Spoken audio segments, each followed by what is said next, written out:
अगर आप की तैयारी क्लर्क की है और अगर आप एसआई पे फ़ोकस करने जाएँगे, एसआई जितना एफर्ट क्लर्क में लगा देंगे तो हो सकता है आपका क्लर्क एग्ज़ाम क्वालीफाई हो जाए और आपको एक हुँ। रोज़गार मिल जाए। जो टॉपर्स रहते हैं, वो क्या टाइम टेबल फ़ॉलो करते हैं? तो आप एक न्योली लिख सकते हैं, कोई हुँ, मॉडल गीत लिख सकते हैं और जी। एफर्ट का चित्र बना सकते तो नोट्स बनाने का तरीका क्या रहता था आपका? किस तरीके से जैसे आप यूट्यूब पे वीडियो देख रहे हैं, तो नोट्स किस तरीके से बनाते थे? हैं। मैंने पटवारी की परीक्षा भी दी थी और क्लर्क की परीक्षा भी दी थी। उसमें मेरा अच्छा, फाइनल चयन नहीं हो पाया था।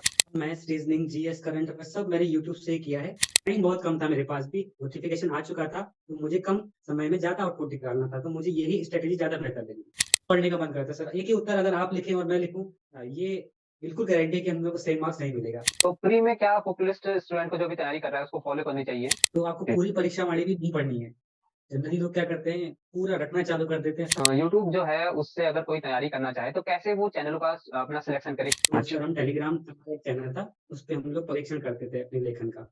और मेंस के लिए क्या आपने कोचिंग लगाई और कैसे आपने नोट्स बनाए? क्या वो बुक्स थी जो आपने फ़ॉलो की? आपको जितना आता हो आप 100 शब्द में उसको नहीं लिख पा रहे हैं, तो आप कहीं न कहीं बाकी सबसे पीछे रह जाएँगे। तो जैसे जो हिंदी माध्यम के हमारे छात्र तैयारी कर रहे हैं, तो वो किस अखबार को फ़ॉलो कर रहे हैं? आंसर राइटिंग कैसे करें? क्या वो पैराग्राफ बना के आंसर राइटिंग करें या पॉइंट वाइज़ में लिखें? और ज़रूरत है। आप बहुत अच्छा उत्तर लिखेंगे तब भी आपको 7 से ज़्यादा अंक नहीं मिलेगा। तो कैसे स्टूडेंट अपनी एनालिसिस करे? जैसे मैं तैयारी कर रहा हूँ, तो मुझे कैसे मान लीजिए मैंने एक चैप्टर पढ़ा, तो अब मुझे उसका एनालिसिस कैसे करना चाहिए? क्या तो आपका क्या तरीका रहता था रिवीज़न करने का? आयोग की गेट तक भी जा रहे हैं, ये अपने आप में एक उपलब्धि है। अगर आप वहाँ जा रहे हैं, तो इसका मतलब ये है कि आप सही डायरेक्शन में चल रहे हैं। कभी आपको डिमोटिवेशन लगा हो या कि आज पढ़ने का मन नहीं कर रहा, चलो बैठ जाते हैं? एफर्ट लगाना इम्पोर्टेंट है, लेकिन आप कहाँ एफर्ट लगा रहे हैं, ये भी आपको मालूम होना चाहिए। अगर आपसे कहूँ कि मैंने कोई बुक नहीं पढ़ी आज तक, तो आप भी सर निश्चित तौर पे विश्वास नहीं करेंगे। नमस्कार, मेरा नाम संदीप है और आप देख रहे हैं my talk show. My talk show में आज हमारे साथ जो मेहमान हैं उनका नाम गौरव है। गौरव ने यूकेपीएससी द्वारा आयोजित लोअर पीसीएस की परीक्षा में सफलता हासिल की है। उनका चयन डिप्टी जेलर के पद पर हुआ है। गौरव से जानेंगे उनकी स्ट्रेटेजी, उनके बुक लिस्ट, उनके टाइम टेबल के बारे में। लेकिन इससे पहले अगर आप चैनल पर नए हैं तो चैनल को सब्सक्राइब जरूर कर लीजिए। तो स्वागत है गौरव आपका माय टॉक शो में। आपका बहुत-बहुत थैंक यू सर। तो गौरव आप अपने बारे में बताइए पहले, अपना इंट्रोडक्शन थोड़ा दे दीजिए कि आपकी पढ़ाई कहाँ से हुई, आप रहने वाले कहाँ के हैं और आप इस समय पे कहाँ रह के तैयारी कर रहे थे? जी सर, मेरा नाम गौरव कुमार टमटा है। मैं पिथौरागढ़ ज़िले से बिलॉन्ग करता हूँ और मेरी सर प्राथमिक शिक्षा और स्नातक लखनऊ से पूर्ण हुआ है। 2020 में स्नातक पूर्ण करने के पश्चात 2021 से मैंने उत्तराखंड एग्ज़ाम्स की तैयारी शुरू करी। तो गौरव जैसा आपने बताया कि आपने लखनऊ में आपने पढ़ाई की, तो क्या स्टार्टिंग से ही आप लखनऊ में रहते थे या कुछ समय जो है आपने पिथौरागढ़ में भी पढ़ाई की है? जी नहीं सर, मैं कुछ समय पिथौरागढ़ भी रह चुका हूँ, कुछ समय मैंने कर्णप्रयाग में पढ़ाई करी है, कुछ समय गोपेश्वर भी रहा हूँ। अच्छा। लेकिन स्थायित्व न होने के कारण 5वीं कक्षा के पश्चात मेरे हुँ। पिता द्वारा यहाँ भेज दिया गया ताकि बच्चे अच्छी शिक्षा और बेहतर जीवन जी सकें। इसके पश्चात मैंने सारी पढ़ाई अपनी लखनऊ से ही पूर्ण करी। अच्छा, तो गौरव आपका मीडियम कौन-सा रहा है? क्या आप इंग्लिश मीडियम से रहे हैं या हिंदी माध्यम से रहे हैं? तो मेरा इंग्लिश मीडियम रहा है। अच्छा इंग्लिश मीडियम, आपकी स्टार्टिंग से ही इंग्लिश मीडियम में पढ़ाई हुई। Yes sir. हुँ। तो कॉलेज में आने के पश्चात हिंदी मीडियम की तरफ भी गया क्योंकि कॉलेज में बोथ मीडियम में पढ़ाई होती है, ज़्यादातर हिंदी में ही होती थी, हुँ, तो हुँ। मुझे मैनेज करना पड़ा। तो कोई ऐसी दिक्कत नहीं थी, हिंदी इंग्लिश कोई मेजर अच्छा, प्रॉब्लम नहीं रहा। तो आपकी ग्रेजुएशन में क्या-क्या सब्जेक्ट रहे? किस सब्जेक्ट से आपने ग्रेजुएशन किया? सर मैंने बीए किया है, हिस्ट्री से, पॉलिटिकल साइंस और इंग्लिश से। तो बीए करने की कोई ख़ास वजह है कि आप पहले से क्लियर थे कि मुझको बीए ही करना है या फिर रैंडम कोई बीए कर रहा है तो आपके भी दिमाग में ख़्याल आया कि यार चलो हम भी बीए कर लेते हैं? या पहले से आपने सोचा हुआ था कि मुझे नहीं, बीए ही करना है? इससे इसके पीछे गहन सोच है। अपनी इंटरमीडिएट परीक्षा पास करने के पश्चात बहुत लोगों के पास ऑप्शन होते हैं। मैं भी हुँ। पीसीएम बैकग्राउंड का रहा हूँ, तो मेरी थिंकिंग भी यही थी कि मैं बीटेक या बीएससी करूँगा। हाँ, लेकिन हाँ। जब जब मेरे मार्क्स आए तो मैथ्स और साइंस में थोड़ा वीक था मैं हुँ, और हुँ। आर्ट सब्जेक्ट में से रुचि थी और अच्छा। मैंने यही मन बना लिया था कि मुझे सरकारी की तरफ जाना है। तो मुझे ऐसा लगा कि मैं बीए करूँगा तो मुझे आगे चल के फ़ायदा होगा। तो मैंने हुँ, हुँ। बीए करने का निर्णय लिया। अच्छा, स्टार्टिंग से ही आप क्लियर थे कि आपको बीए करना है। तो घर वालों का एक प्रेशर रहता है ना कि अगर आपने साइंस में 12th की है तो आप उसके ग्रेजुएशन के जो सब्जेक्ट होने चाहिए, वो भी साइंस से ही रहें। तो उस तरह का कोई दबाव आपके पास पड़ा था या फिर आपका स्वतः जो निर्णय था उसमें आपके घर वालों का भी पूरा सपोर्ट मिला आपको? जी सर, पूरा सपोर्ट मिला। मैंने उनको समझाया कि आगे जीएस वगैरह में ये काम आता है और मेरा फैमिली बैकग्राउंड भी सरकारी की तरफ रहा है, तो मुझे ख़ास अपने पेरेंट्स को मनाने में कोई ऐसी दिक्कत नहीं हुई। मैं बचपन से ही ब्राइट स्टूडेंट रहा, तो उन्होंने मेरा हर डिसीज़न सपोर्ट किया है। तो गौरव आपको कैसे लगा कि मुझे सरकारी की तरफ जाना चाहिए? कैसे आपने ये डिसीज़न लिया? क्या आपके इसके पीछे किसी की गाइडेंस रही है या आपने खुद से ही ये डिसीज़न लिया? नो सर, ये मेरा खुद का ही विचार था। एक दिन जब मैं पेपर पढ़ रहा था, तो मैंने इंटर के बाद तो मैंने कई जगह डीएम के बारे में पढ़ा, डीएम ने ऐसा किया, ऐसा किया। जी। और मैंने जो कोचिंग्स के एडवर्टीजमेंट होते हैं, वो हम्म। मैंने सब देखे, तो वहाँ से मुझे इंटरेस्ट जागा। तो मैंने इस पे थोड़ा सा गूगल किया, यूट्यूब किया, हम्म। गाइडेंस लिया लोगों से, तो मुझे सिविल सर्विस की तरफ रुचि आई। अच्छा। तो इसी से मैंने अपना सफर शुरू किया, और यही डिसाइड करके मैंने बीए चूज किया। तो आपने जैसे अभी लोअर पीसीएस निकाला है, तो इससे अलावा भी आप जैसे सिविल सर्विस की जिक्र किया आपने, तो क्या आप सिविल सर्विस के एग्जाम भी आपने दिए हैं या? नो सर, मैं अभी अच्छा। तक अपियर नहीं हुआ, क्योंकि मुझे ऐसा लगा कि मैं अभी उतना प्रिपेयर्ड नहीं हूँ। हम्म। इन फ्यूचर अगर सही से तैयारी करूंगा, मैं अवश्य ही उन पेपरों को भी देने की कोशिश करूंगा। तो फर्स्ट एग्जाम आपका कौन सा रहा? ये लोअर पीसीएस है, इसके अलावा भी आपने कोई और एग्जाम ट्राई किए? लोअर पीसीएस मेरी पहली परीक्षा थी, और इसकी मेंस परीक्षा देने के बाद मैंने पटवारी की परीक्षा भी दी थी और क्लर्क की परीक्षा भी दी थी। इसमें मेरा अच्छा। फाइनल चयन नहीं हो पाया था। अच्छा, दोनों में ही? जी सर। आपके उसमें कुछ बड़ा लिखा होगा, इसीलिए आप लोअर पीसीएस में सिलेक्ट हुए। निश्चित ही सर।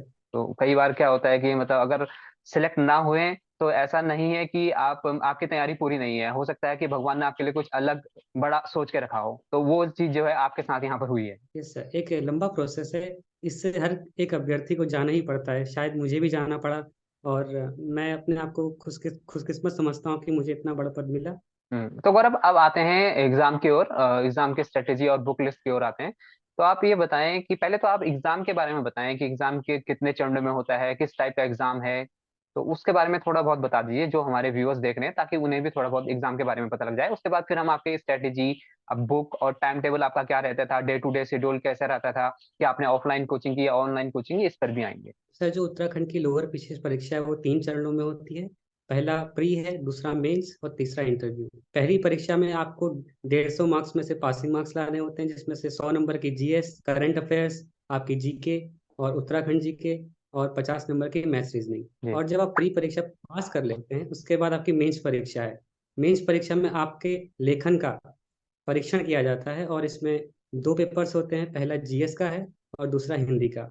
अब इसके पश्चात आपका जब मेंस क्वालिफाई हो जाता है, उसके बाद 50 नंबर का इंटरव्यू किया जाता है आपके पर्सनैलिटी के निरीक्षण के लिए। जी। और जी। उसके बाद पश्चात 450 नंबर में से फाइनल मेरिट बनती है। तो गौरव, अब आते हैं हम प्री पर। प्री की तैयारी आपने कैसे करी, क्या आपके सोर्सेस रहे, क्या आपकी बुक लिस्ट रही? और उससे पहले आप ये सवाल बता दीजिएगा कि आपने तैयारी क्या कोचिंग के माध्यम से की, या खुद से ही सेल्फ स्टडी करके आपने तैयारी की? जी सर, मैंने आपको बताया कि मैंने अपना इंटर पास करने के पश्चात मन बना लिया था कि मुझे सरकारी की तरफ जाना है। तो मैंने हम्म। लोकल कोचिंग ज्वाइन की लखनऊ में ही। अच्छा, और लखनऊ में। मैंने अपने वहाँ बेसिक्स किए, और साथ ही अपनी ग्रेजुएशन भी पूरा किया। ये कहीं ना कहीं साथ चल रहा था, तो इससे मुझे काफ़ी फायदा हुआ। यहाँ मेरे बेसिक्स थोड़े बहुत क्लियर हो गए। मैंने अपनी प्रॉपर प्रिपरेशन नवंबर 2020 में अपनी ग्रेजुएशन करने के पश्चात 2021 से शुरू करी, और अच्छा। 2021 में ही मेरा परिचय उत्तराखंड की तरफ हुआ। तो मेरी मेरा विचार था कि मैं यूपीएससी करूं। हालांकि मेरी प्रिपरेशन उस स्तर की नहीं हो पाई थी, तो मैंने ये निर्णय लिया कि क्यों ना अपने उत्तराखंड की तरफ चला जाए। अच्छा। तो सर, सबसे पहले मैंने उत्तराखंड की तरफ रुख किया। तो मैंने सर यूट्यूब चैनल के उससे उत्तराखंड की पढ़ाई करी। अच्छा, तो सोर्स प्रिपरेशन का माध्यम आपका यूट्यूब प्लस कोचिंग रहा? प्री की परीक्षा के लिए कम्प्लीटली मैंने यूट्यूब पे अपना निर्भर रहा, और वहीं से मैंने प्रिपरेशन की। मेंस के लिए मैंने कोचिंग अवश्य ली थी, और अच्छा। इंटरव्यू तो की गाइडेंस के लिए भी। तो जैसा आपने बताया, आप लखनऊ में कोचिंग कर रहे थे, तो वो कोचिंग किस चीज की कर रहे थे? मतलब यूपी पीसीएस की कर रहे थे, या उत्तराखंड से रिलेटेड ही कोचिंग कर रहे थे, या फिर सेंट्रल कोई एग्जाम की तैयारी कर रहे थे? सेंट्रल गवर्नमेंट एग्जाम्स कह सकते हैं। अच्छा, सेंट्रल गवर्नमेंट। रेगुलर नहीं हो पाता, क्योंकि सर रेगुलर कॉलेज भी था वहाँ। काफ़ी हम्म। परीक्षाएं होती हैं, टेस्ट होता है। तो कहीं ना कहीं मैं भी सुबह निकल रहा था, शाम को आ रहा था, और अपने आप को अध्ययन करने का मौका नहीं दे रहा था। तो अच्छा। 3 साल के बाद ये हुआ कि भले ही मेरे बेसिक्स क्लियर थे, लेकिन मैं इस स्टेज पे नहीं था कि मैं कोई परीक्षा पास कर सकूं। हम्म। तो 2021 में जब मैंने ग्रेजुएशन कंप्लीट की, तो मैंने अपने आप को कंप्लीटली फोकस कर लिया कि अब मुझे पेपर निकालना और परीक्षा पास करनी है। तो ही अच्छा। मैंने अपनी प्रॉपर प्रिपरेशन चालू करी। तो पीसीएस में जैसा आपने बताया, आपने ऑनलाइन माध्यम से तैयारी करी। तो ऑनलाइन में हम जैसे देखते हैं, यूट्यूब है और भी कई माध्यम है। तो यूट्यूब जो है, उससे अगर कोई तैयारी करना चाहे, तो कैसे वो चैनलों का अपना सिलेक्शन करे कि हाँ, मुझे इस चैनल से पढ़ना है? क्योंकि आप देख रहे होंगे कि चैनल आजकल काफी चैनल आ चुके हैं जो तैयारी करवाते हैं, कई चैनल उसमें बहुत अच्छे भी हैं और कई चैनल जो है मतलब तैयारी रेगुलर बेसिस पे नहीं कराते। तो उसका चुनाव जो छात्र है वो कैसे करें, किस बेसिस पे करें, या कोई कोर्स लेना चाहिए उन्हें कि या यूट्यूब से भी हो सकता है? सर मुझे तो निश्चित तौर पे यूट्यूब से फ़ायदा होगा। बस आपको ये निर्णय करना है कि आपको भरोसा किस पे करना है। आपको सबसे पढ़ना है, सारे टीचर्स बहुत ही अच्छे हैं, का चैनल हो गया, मैं सबके चैनल देखता हूँ और मुझे जो पसंद आता है मैं वहाँ से वो उठाता हूँ। अच्छा, तो ऐसा नहीं नोट्स। सर निश्चित चैनल किया, मैंने बताएं सबको देखा है और सब नोट्स अपडेट किए हैं और बनाए हैं। अच्छा अच्छा, तो नोट्स बनाने का तरीका क्या रहता था आपका? किस तरीके से, जैसे आप यूट्यूब पे वीडियो देख रहे हैं तो नोट्स किस तरीके से बनाते थे? क्या पहली बार में वीडियो देखने पर ही नोट्स बना देते थे, या उस वीडियो को 2-3 बार आप देखते थे उसके बाद नोट्स बनाते थे? नो सर मेरी आदत रही है कि मैं जो भी पढ़ता जाता हूँ, मैं उसको नोट करता जाता हूँ। अच्छा तो मुझे जो भी लगता था मुझे इम्पोर्टेंट है, नहीं आ रहा है, मैं उसे लिखता जाता था। जनरली मैं जो बोलते हैं मैं वो पूरा लिख ही लेता हूँ ताकि मेरे माइंड में कॉन्सेप्ट बना रहे। तो जैसे अच्छा। ही वो बोलना मैं वैसा नोट करने की कोशिश प्रयास करता था। तो गौरव, आते हैं अब आपकी बुक लिस्ट की तरफ। हम बात करेंगे प्री से और फिर मेंस की तरफ बढ़ेंगे। तो प्री में क्या बुक लिस्ट स्टूडेंट को जो अभी तैयारी कर रहा है उसको फॉलो करनी चाहिए? सर प्री के लिए सबसे पहले है उत्तराखंड, क्योंकि सर उसका वेटेज बहुत ज़्यादा है। तो जी। मैंने सर जैसे आपको बताया, सबसे पहले मैंने उत्तराखंड यूट्यूब से पढ़ी। उसके मैंने अपने नोट्स को अपडेट किया अलग अलग यूट्यूबर्स के माध्यम से। उसके बाद मैंने परीक्षा वाणी पढ़ी। इसे हम उत्तराखंड का बाइबल कह सकते हैं। इसको हम्म। सबको पढ़ना चाहिए। अगर आपने एक बार यूट्यूब से पढ़ लिया है तो काफ़ी चीज़ें आपको याद हो गई है। तो आपको जी पूरी परीक्षा वाणी भी नहीं पढ़नी है। जनरली लोग क्या करते हैं, पूरा रटना चालू कर देते हैं, सबको पढ़ना हम्म। चाहिए लेकिन इसमें चीज़ें, अब जी सबको पता है कि उसमें अगर पुरस्कार से भी कोई क्वेश्चन आ रहा है तो सर अब नहीं बनता है, बहुत रेयरली आता है। हम्म तो आपको एक हम्म। रीडिंग देनी है उसको, सब आपको जी। एनालिसिस कह रहा था। हम्म। अगर आपने पहले से नोट्स बनाए हैं, उन्हीं को केवल पढ़ा है तो उससे भी पूरा पेपर हो जाता है। जी और जी सर उत्तराखंड हिस्ट्री के लिए आपको अजय रावत पढ़नी चाहिए। जी उसके भी आप नोट बना लीजिए। अगर आपने जी उसके नोट्स भी बनाए, आपका मेंस का काम भी उससे हो जाएगा। जी। मेरा उससे ही हो गया था मेंस का काम भी, क्योंकि कहीं न कहीं आप जब राजवंश पढ़ते हैं उसमें कला, संस्कृति ये सब आता है, तो कुछ पोर्शन आप लिखते ज़रूर हैं। 100 हम्म। शब्दों से आप लिख सकते। तो आप अगर नोट्स बनाइए, जी जी। क्योंकि अगर आपके पास नोट्स ही नहीं होंगे तो आप बाद में, जैसे मैं बता रहा था आपको कि आपको आंसर लिखना है तो आप कहाँ जाएँगे? हम्म। गूगल में। आपने नोट्स बनाए होंगे तो आप खुद खोलेंगे, आपको याद होगा मैंने कौन से पन्ने में ये लिखा हुआ है। तो जी आप जी जल्दी से उसको नोट डाउन कर सकते हैं। जी। और सर बाकी जो जीएस कही मैंने पूरी कंप्लीटली यूट्यूब से करी। और हम्म। प्रैक्टिस मैंने क्वेश्चन थोड़ा बहुत ल्यूसेंट ऑब्जेक्टिव, ये हम्म। जो एनसीईआरटी संग्रह वगैरह हो गई, किरण पब्लिकेशन हो गई, इससे अच्छा। किया। और सर मैथ रीजनिंग थोड़ा मेरी वीक थी तो मैंने यूट्यूब का सहारा लिया। और हम्म। कंप्लीट मैंने ये मैथ रीजनिंग यूट्यूब से ही करी थी एग्जाम्पल से। तो क्या वो और सर पेड लेक्चर रहते थे या फ्री के लेक्चर्स रहते थे उनके? ये लेक्चर्स तो एग्जाम्पल में पढ़े हुए थे, वो मैंने वो फॉलो किए थे। उसके बाद आते हैं गौरव हम मेंस की तरफ। तो मेंस में आपने कैसे तैयारी करी, क्योंकि आपने बताया कि प्री में तो आपने यूट्यूब से पढ़ा, और मेंस के लिए क्या आपने कोचिंग लगाई और कैसे आपने नोट्स बनाए? क्या वो बुक्स थी जो आपने फॉलो की? वो जरा हमारे व्यूअर्स को बता दीजिए, ताकि अगर कोई मेंस की तैयारी करना चाहे तो वो किस तरह से करे। जब सब मेरी प्री की परीक्षा पास हुई तो मुझे मेंस का कोई एक्सपीरियंस नहीं था। तो मैंने वही कि जो बाकी सब करते हैं यूट्यूब से देखा कि लोगों जी। ने क्या पिछले टॉपर से क्या स्ट्रेटेजी रही, क्या बुक लिस्ट रही। बुक लिस्ट तो मैं मानता हूँ कहीं ना कहीं सबको पता है क्या पढ़ना है। हम्म। मेरा भी उत्तराखंड का पहला एग्जाम था तो मुझे गाइडेंस की जरूरत थी बहुत ज़्यादा। तो मैंने कोचिंग की तरफ रुख करना ज़्यादा बेहतर समझा, जो मुझे ज़्यादा अच्छा गाइडेंस करे, क्योंकि सर टाइम कम था और टाइम मैंने आपको वही बताया, कम जी टाइम में जी। आपको बेहतर आउटपुट तो आपको किसी की उंगली जरूर पकड़नी पड़ेगी। वो तो है। तो मैंने सर हाँ मेंस प्रोग्राम लिया। ऐसा नहीं कि मैं कंप्लीटली उस पर भी रिलाय रहा, मैंने यूट्यूब से भी पढ़ाई करी, मल्टीपल सोर्सेज जो कोई क्वेश्चन। और मेंस में सर लेखन की आपका परीक्षण किया जाता है, तो मैंने हम्म। प्री की परीक्षा के बाद ही अपना लेखन चालू कर दिया था। तो सर अच्छा हम टेलीग्राम, हमारा एक चैनल था, उस पर हम लोग परीक्षण करते थे अपने लेखन का। तो अच्छा। हमारे एक सर थे, वो क्वेश्चंस लिख के भेजते थे डेली बेसिस पे। हम उनको उनको लिख के भेजते थे और उसका वो नोट बना के देते थे, आप में क्या कमी है, क्या इसमें सुधार किया जा सकता है। ये मैंने निरंतर फॉलो किया। अच्छा। जी सर, इसमें मेंस परीक्षा में जैसे मैंने आपको बताया, जीएस से 200 नंबर की और हिंदी भी 200 नंबर की। तो मैंने इसका निरंतर प्रयास किया। ज़्यादातर लोग सर क्या कर रहे हैं कि पढ़ते जा रहे हैं, पढ़ते जा रहे हैं, ये किताब भी पढ़ ली, वो किताब भी पढ़ ली। अभी आप बुक लिस्ट पे आएंगे तो मैं अगर आपसे कहूँ कि मैंने कोई बुक नहीं पढ़ी आज तक, तो आप भी सर निश्चित तौर पे विश्वास नहीं करेंगे। जी जी। और मैंने नहीं पढ़ी। जी सर, आप 25 वर्ड से 100 शब्दों में तो आप अपने जो नोट्स बनाए हैं, जो मैं आपके जिक्र कर रहा था, हम्म। आसानी से आप उस चीज़ को लिख सकते हैं। और आपके पास आजकल सोशल मीडिया का माध्यम है, अच्छी कोचिंग्स के नोट्स पड़े हुए हैं, गूगल है, यूट्यूब है, आप क्वेश्चंस टाइप करिए, आपको आंसर आपके सामने मिल जाता है। बेशक उस आंसर को भी आप फिल्टर आउट करना है। आप अपनी प्री के नॉलेज के बेस पे ही 25 से 100 शब्दों में कोई भी आंसर लिख सकते हैं।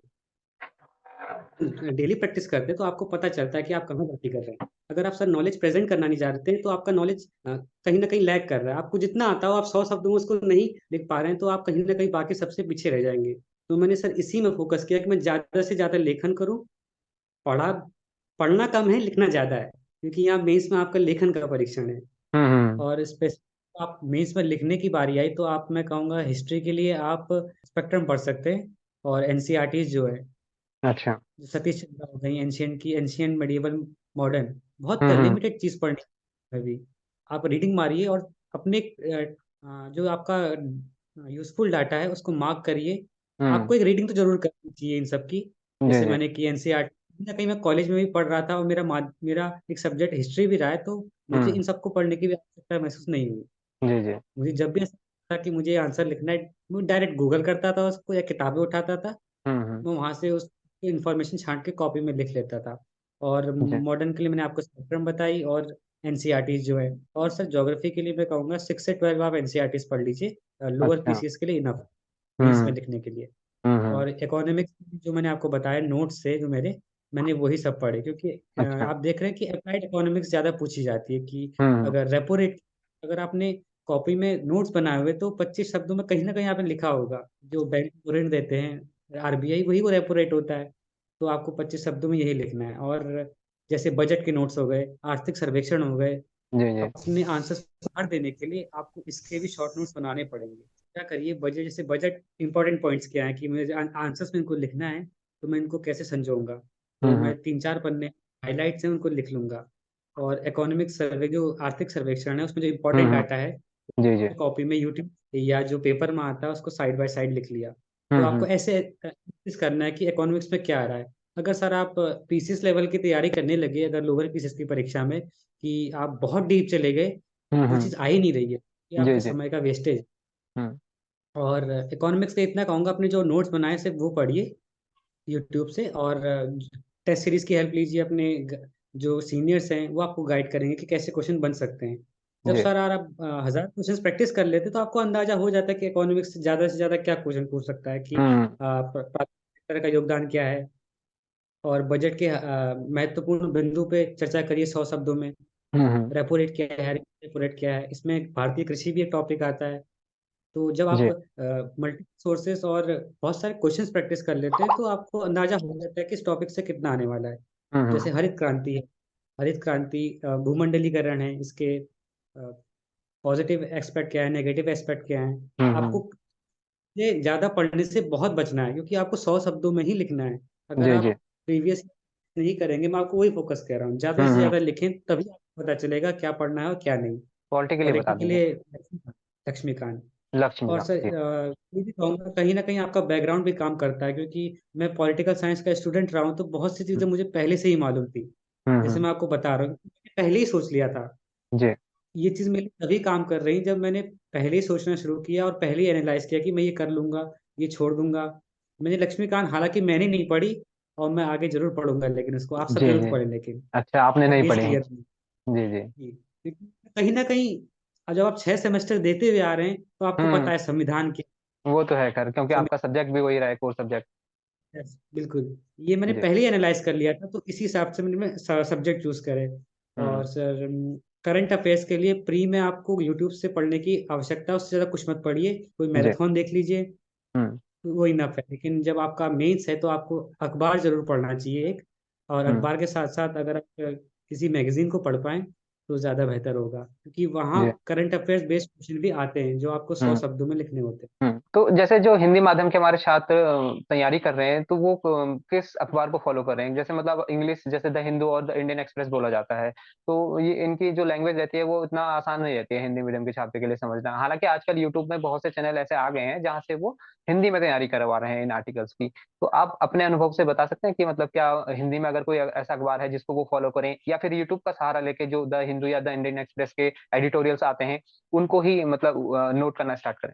जी सर, आपको जो सहज लगता है, जो आपको लगता है आपको मैं उसकी लैंग्वेज समझ पा रहा हूँ, तो आप हम्म, वही पेपर पढ़िए। मैंने क्या किया, मैंने लोकल न्यूज़पेपर पढ़े जो उत्तराखंड में आते हैं, जैसे अमर उजाला, जी जी। हिंदुस्तानी फॉलो की। हम्म। राष्ट्रीय मुद्दों के साथ साथ हम्म। हमारे क्षेत्रीय मुद्दे भी हाईलाइट होते थे। तो आप अच्छा। एडिटोरियल पढ़ रहे हो तो आप क्षेत्रीय मुद्दे भी पता चल रहे हैं, क्योंकि हम्म। उत्तराखंड देश कहीं ना कहीं है इसमें भी, तो आपको हम्म। उत्तराखंड पे भी विशेष ध्यान देने की जरूरत है। और जैसा कि सर पता है, एक हिंदी के में ट्रांसलेशन आता है, हाँ जी। तो उसमें भी आपको हेल्प करेगा। मैं ये कहूंगा कि अगर आप इंग्लिश मीडियम के हैं तो आप हिंदी में पेपर पढ़िए, अगर आप हम्म। हिंदी मीडियम के हैं तो आप पेपर पढ़िए, जी। ताकि आपका वहां से ट्रांसलेशन मजबूत हो जाए। मजबूत हो और जाए। सर जैसे मैंने, बैकग्राउंड मेरा कॉलेज में क्या रहता था कि जिस प्रोफेसर को हिंदी में समझ आया वो हिंदी में, जिसने अध्ययन किया वो हिंदी में हम्म। पढ़ाता था, हम्म। अंग्रेजी में जो तो वो अंग्रेजी में पढ़ाता था। तो मैं जी जी। दोनों में वहां से सहज महसूस हो गया, मुझे इसकी कोई स्पेशल तैयारी नहीं करनी पड़ी। मुझे हम्म। पहले से पता था कॉन्स्टिट्यूशन को हिंदी में संविधान कहते हैं, ग्लोबलाइजेशन को हिंदी में भूमंडलीकरण कहते हैं। तो जी। मुझे कोई ऐसी आवश्यकता इसको करने की नहीं पड़ी। लेकिन हम्म। आपको ये प्रैक्टिस करनी पड़ेगी। और जी। मेरा बैकग्राउंड ऐसा है, इसीलिए मुझे फायदा हुआ। हम्म। तो मैं भी यही कहूंगा, अगर आप प्लान कर रहे हैं तो थोड़ा लंबा प्लान करिए। आप जैसे लोअर पीसीएस परीक्षा आप मन बना रहे हैं, तो अपना माइंडसेट वैसे ही कर दीजिए कि मैं अगर प्री पढ़ रहा हूँ तो मुझे याद भी होना चाहिए कि मेंस में क्या आ सकता है इससे। हम्म। अगर मैं पेपर पढ़ रहा हूँ तो मुझे मालूम होना चाहिए कि कोई इंपॉर्टेंट अगर डाटा आ गया तो मैं इसे लिख लेता हूँ। जैसे मैंने आपको बताया कि बजट आया, तो मैंने उसको बनाना अपने कॉपी में स्टार्ट कर दिया कि जो मुझे इंपॉर्टेंट लग रहा है। तो ये जी जी। आपको भी निरंतर करना पड़ेगा। हम्म। अगर आपको पता ही नहीं आपको क्या आ रहा है क्या नहीं और क्या मुझे कॉपी में उतारना है, हम्म। ये दुविधा खड़ी है आपके लिए कहीं ना कहीं। मैं वही कह रहा हूँ, बार बार मैं यही फोकस करूंगा सर, आप लिखिए, ज्यादा लिखिए, बहुत हम्म। ज्यादा लिखिए। अगर जी आप जी। दिन भर में 4 को लिख रहे हैं तो आपको बहुत ज्यादा फायदा करेगा। पढ़े कम, लिखे ज्यादा। हम्म। तो गौरव, जैसे आपने बताया आपने जो मेंस की तैयारी की, आपका जब प्री निकला उसके बाद आपने तैयारी शुरू कर दी थी, लेकिन जो अभी स्टूडेंट तैयारी कर रहे हैं, क्योंकि अभी फॉर्म तो आया नहीं है लेकिन भविष्य में आएंगे, तो वो कैसे यस तैयारी करें? क्या वो अभी प्री की तैयारी करें या उनको अभी से मेंस और प्री दोनों को साथ में लेकर चलना चाहिए? सर, मेरा मानना तो यही है, आप प्री मेंस दोनों को साथ लेके चलें। सर ये स्ट्रेटेजी मैंने तभी बनाई क्योंकि मेरे पास समय कम था और हम्म। मुझे उत्तराखंड एग्जाम की जानकारी नहीं थी। तो जी। मेरे सामने चीज़ें आती गई और मैंने अपना प्लान स्ट्रेटेजी बनाते गया। इसके लिए बेहतर है कि आप प्री मेंस की तैयारी पहले ही शुरू करें, लेकिन घबराएं नहीं। हम्म। लोअर पीछे इस परीक्षा में आपको 25 से 100 शब्दों में ही लिखना है, तो उसके लिए आपको बहुत ज़्यादा नॉलेज की जरूरत नहीं है, घबराएं नहीं। हम्म। अगर आप डेली बेसिस पे आंसर्स लिख रहे हैं 25 से 100 शब्दों में, तो आपकी हैबिट बन जाती है क्वेश्चंस को टैकल करने की। तो एक चीज स्टूडेंट का ये सवाल रहता है कि जो टॉपर्स रहते हैं वो क्या टाइम टेबल फॉलो करते हैं, मतलब कि किस तरह से वो पढ़ाई करते हैं? क्या वो दिन के हिसाब से अगर देखें तो कितने बजे वो उठते हैं, कितने बजे वो पढ़ना स्टार्ट करते हैं और कितने घंटे वो जो है अपनी पढ़ाई को देते हैं? और पढ़ाई के इतर भी वो क्या कुछ म्यूजिक व्यूजिक सुनते हैं? कभी उनका मन करता है, ऑब्वियस है कि सबका मन करता होगा बीच में कुछ ना कुछ ब्रेक लिया जाए या कुछ म्यूजिक सुना जाए या कुछ स्पोर्ट्स एक्टिविटी करी जाए, तो क्या आपका क्या शेड्यूल रहता था पूरे दिन का, अगर हम दिन की बात करें तो? तो जैसा मैंने आपको बताया कि ग्रेजुएशन के दौरान मैंने कोचिंग ज्वाइन की, तो मैं बहुत ज़्यादा नहीं पढ़ पाया, तो मुझे कहीं ना कहीं ये लगा जी कि मैं वो पीछे रह गया हूँ। और उत्तराखंड एग्जाम्स की तैयारी मैंने शुरू करी थी, तो मैंने जी। अपने आप को कम्प्लीटली दुनिया से काट दिया। मैं ये नहीं अच्छा। कहूँगा आप सबको भी यही करना है। मेरा हम्म। कोई निश्चित आवर्स में मैं पढ़ रहा हूँ, मैं सुबह उठता था 5 से 6 बजे के करीब। हम्म। तो जब तक मुझे पढ़ा जा रहा है मैं पढ़ता था। मैं नहीं अच्छा। भी पढ़ रहा हूँ तो अपनी डेस्क में बैठा हुआ हूँ, कुछ चीज़ें कर रहा हूँ। अगर मोबाइल चला रहा हूँ तो मैं वहीं बैठ के चला रहा हूँ। मैं हम्म। कंप्लीटली सुबह से शाम, आंखें खुल रही तो मैं टेबल पे मिलूंगा, और सो रहा हूँ तो शायद ही मैं आपको टेबल पे ना दिखूं। तो मैं अच्छा। सुबह से शाम तक सिर्फ पढ़ रहा था, और ये नहीं हम्म। कहूंगा कि मैं 12 घंटे पढ़ रहा था, 14 घंटे पढ़ रहा था। उसमें बिल्कुल मैं बिल्कुल। दोस्तों से अपना एंटरटेनमेंट भी कर रहा था। और सर हम्म। मुझे म्यूजिक में काफी इंटरेस्ट है, तो मुझे अच्छा। गिटार बजाना पसंद है, मुझे हारमोनियम बजाना पसंद है। हम्म। जनरली मैंने 3 साल यही दो तीन चीजें करी और बाकी सब मैंने त्याग कर दिया। तो जी। मतलब आप बीच बीच में जैसे कुछ कभी सुनने का मन किया तो वो सुनते भी रहते होंगे, और ऐसा नहीं है कि मतलब लगातार पढ़ ही रहे हैं, क्योंकि बहुत स्टूडेंट का सवाल रहता है ना कि कितने नहीं घंटे हम तैयारी को दें। सर, क्वालिटी टाइम पे फोकस करना है, क्योंकि हम्म। मैं थोड़ा स्लो लर्नर हूँ, तो मुझे चीजें समझने में थोड़ा टाइम लगता है, तो मुझे उसी हिसाब से दिन भर बैठना पड़ रहा था। हो सकता है अच्छा। मेरी बाकी सब चीजें मुझसे तेज हो, तो अवश्य ही हम्म। से क्वालिटी टाइम में ज्यादा बेहतर कर सकते हैं। उस पर क्वालिटी पे आपको ज्यादा फोकस करना है, क्वांटिटी पे नहीं। हम्म। लेकिन आपको पर और रात भर उसी चीज के बारे में सोचना है कि मैं सुबह उठ रहा हूँ तो मैं क्या पढ़ूंगा, आज का मेरा प्लान क्या है, 2 दिन का प्लान मेरा प्लान क्या है, एक हफ्ते में मेरी स्ट्रेटेजी क्या रहेगी। अच्छा। आपको पढ़ना है, लिखना है, उसको लर्न करना है, रिवाइज करना है।